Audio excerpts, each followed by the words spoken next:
Episode 7 आपकी बेटी चाहिए। Rana ji, Nandini, she was here, find out where she went. इतना बोलकर वो फिर से अपनी कार में बैठा और अपने विला के लिए निकल गया। लेकिन राणा जी परेशान हो गए क्योंकि पिछले 1 साल में शिवांग का जुनून देखकर वो जान गए थे कि शिवांग कितना पागल और सनकी है। इधर नंदिनी घर आ गई थी। वो बहुत खुश थी क्योंकि कल की पूजा के बाद वो अपना विधवा का रूप छोड़ने वाली थी। नंदिनी घर में सब सेट कर रही थी। निरंकार जी, निर्मल जी, ममता जी और सुशीला जी, जो कि नंदिनी की चाची थी, वो सब बाजार गए थे कल की पूजा का सामान लाने। घर में नियति, नंदिनी और मलिष्का थी। मलिष्का नंदिनी के चाचा की बेटी थी।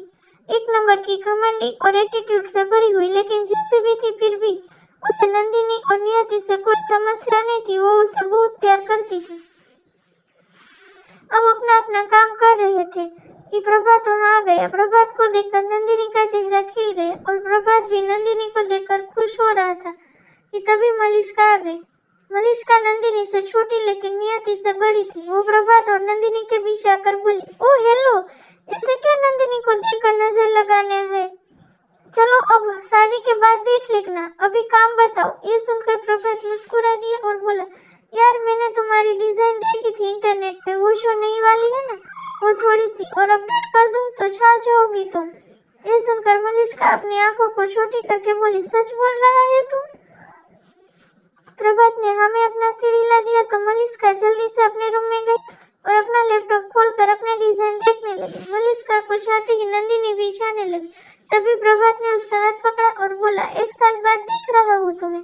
इतनी मुश्किल से मलिष्का को हम दोनों के बीच से दूर किया और अब तुम मुझसे दूर जा रही हो। नंदिनी अब भी प्रभात की तरफ नहीं पलट रही थी। उसे बहुत ही शर्म आ रही थी। ये देखकर प्रभात ने उसे अपनी तरफ पलट दिया और कमर पे हाथ रखकर बोला, अब बस कुछ दिनों की दूरी है, फिर तुम हमेशा के लिए मेरी हो जाओगी। ये सुनकर नंदिनी के गाल शर्म से लाल हो गए और प्रभात नंदिनी को देखकर उसके लिए पागल हो रहा था, इसलिए उसे अपने होठ को नंदिनी के गाल की तरफ बढ़ा दिया। लेकिन जैसा ही वो उसे किस करने वाला था, नंदिनी उससे दूर धकेल दिया और भाग गई। ये देखकर प्रभात मुस्कुरा दिया और जोर से बोला, देखता हूँ कब तक भागती हो। और तभी नियति आ गई तो प्रभात ने नियति को एक बॉक्स दिया और बोला, अंकल और आंटी आए तो देना, कहना कि माँ ने दिया है नंदिनी के लिए। इतना बोलकर वो चला गया। नंदिनी झट से प्रभात को देख रही थी। कुछ वक्त बाद सब घर आ गए। ममता जी ने बॉक्स खोलकर देखा तो उसमें सोने का कड़ा था। निरंकार जी बोले, कल की पूजा के बाद ही नंदिनी ये सब पहन सकती है, क्योंकि कल की पूजा में ही ये नारंग से अलग होगी और इसके ऊपर प्रभात का रंग चढ़ेगा। नंदिनी ये सब किचन से सुन रही थी। आखिरकार अब उसकी लाइफ में खुशियां आने वाली थी। प्रभात बहुत अच्छा लड़का था और अब उसके ऊपर से एक कलंक हटने वाला था। रात में सब डिनर करके सो गए। नंदिनी कल के लिए बहुत खुश थी, बट कौन जानता था कि कल उसकी लाइफ में खुशी नहीं कितनी बड़ी आंधी आने वाली थी। इधर शिवांग ने अभी कुछ नहीं खाया था। राणा जी खाना लेकर शिवांग के पास खड़े थे। वो बोले, कुंवर साहब प्लीज कुछ तो खा लीजिए। शिवांग नंदिनी के बारे में सोच रहा था और अपने हाथ में पिस्तौल को इधर उधर घुमाते हुए अपनी सर्द आवाज में बोला, राणा जी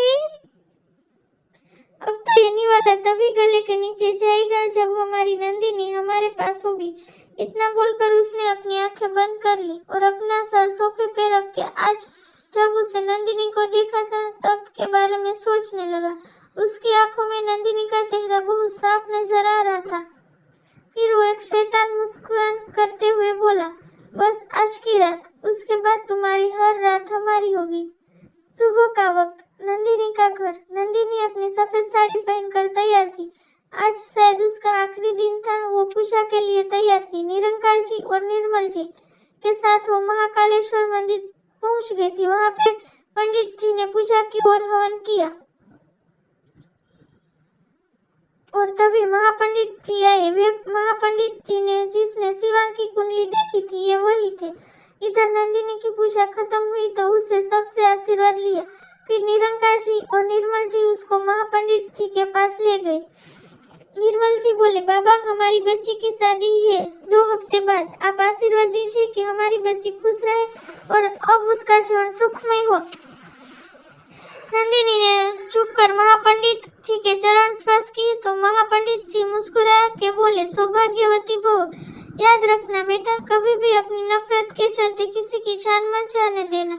और हाँ, तुम प्रेम बहुत मिलेगा, लेकिन महादेव के जैसे प्रेम के साथ साथ महादेव के जैसे क्रोध को भी झेलना होगा तुझे, क्योंकि तेरी किस्मत में महादेव का अंश लिखा है, जो तुझसे प्रेम तो बहुत करेगा लेकिन उसका क्रोध भी आग की तरह होगा। ये सुनकर सब खुश भी हुए और थोड़े से परेशान भी, क्योंकि प्रभात बिल्कुल क्रोध नहीं करता था। वो तो बहुत ही सिंपल और समझदार लड़का था। और यही बात नंदिनी के मन में भी चल रही थी। वो अपने मन में बोली, प्रभात जी तो ऐसे नहीं है, फिर महापंडित जी ने ऐसा क्यों कहा? यही सब सोचते हुए वो सब घर आ गए और जैसे ही वो सब घर में जाने लगे तभी शिवांग की कार और उसके पीछे 6 जीप स्पीड में आके सामने रुकी। ये देखकर सब शॉक्ड हो गए। निरंकार जी ने पलट के देखा तो शिवांग अपनी कार से बाहर आया और निरंकार जी के सामने आ गया। निरंकार जी बोले, क्यों आई हो तुम यहाँ और क्या चाहिए तुम्हें? शिवांग ने एक नजर नंदिनी को देखा जो अपने सर पे पल्लू रख रही थी, फिर निरंकार जी को देखते हुए बोला, हमने टाइम वेस्ट करने की आदत नहीं है, सीधे बोलते हैं, आपकी बेटी चाहिए हमें। यह सुनकर निरंकार जी जोर से बोले, क्या बकवास कर रहे हो तुम? तुम्हारा दिमाग खराब हो गया है? मेरी बेटी क्यों चाहिए तुम्हें? यह सुनकर शिवांग की आंखें लाल हो गई और उसे एक झटके से नंदिनी का हाथ पकड़ा और उसे अपनी तरफ खींच लिया और बोला, कहा ना कि हमें टाइम वेस्ट करने की आदत नहीं है और टाइम वेस्ट करने वाले हमें पसंद भी नहीं है। इतना बोलकर वो नंदिनी को लेकर जाने लगा तो निरंकार जी और निर्मल जी शिवांग के पीछे ये बोलते हुए आने लगे कि ऐसे कैसे मेरी बेटी को ले जा सकती हो। इधर नंदिनी भी अपना हाथ शिवांग से छुड़ा रही थी और तभी एक झटके में शिवांग पलट गया और निरंकार जी और निर्मल जी के पैरों के पास गोलियां चलाने लगा, जिससे निरंकार जी और निर्मल जी घबरा गए और डर से पीछे हो गए। और शिवानी का ये अंदाज से नंदिनी की आंखें बड़ी हो गई और वो चिल्लाकर बोली, पापा, चाचा। और तभी शिवांग अपनी पिस्तौल को पीछे अपनी कमर में खोसते हुए बोला, अब आके मत आना, नहीं तो हमारा निशान चुका नहीं था, इस बार गोली सीने में आर पार होगी। ये सुनकर सब सुन हो गए और आसपास के लोग भी खड़े होकर ये सब देख रही थी। और फिर शिवांग नंदिनी को जबरदस्ती कार में डाला और अपने साथ लेकर चला गया। आखिर क्या करेगी नंदिनी शिवांग से बचने के लिए? जानने के लिए सुनते रहिए burning for you. Guys, please support कीजिए मुझे एंड बताइएगा कि स्टोरी कैसी लग रही है आपको।